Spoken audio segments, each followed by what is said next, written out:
الترهل ده ملوش حل واحد غير ان احنا بنقوم بعمليه بنفتح فيها، نشيل الجلد الزياده دوت، نشد الجلد الطبيعي بحيث ان احنا نخليه في الحدود الطبيعيه، ان الجلد يبقى مظبوط والشيب يبقى كويس. بعد كده بنستأصل الجلد الزياده. مشكله ثانيه برضو بتقابل الفيميل ان بيحصل بعد عمليات الشفط، عمليات التكميم والعمليات اللي هي تحويل المسار وعمليات السمنه بشكل عام، بيحصل ترهل شديد في الثديين. بيضطر بعد كده ان احنا بنعمل لها عمليه تصغير للثدي او استئصال الترهلات الزياده، وممكن بنستخدم معاها حشوات السيليكون. لان في العينين دول ما بيبقاش عندهم كميه دهون كتير ان احنا ممكن ناخد منها دهون ونحقنه في مكان تاني.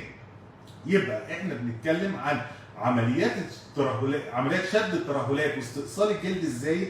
دي عمليات في ترند عالي جدا، طالما في عمليات تكميم وعمليات تحويل المسار الترند بتاعهم كبير جدا الفتره ديت.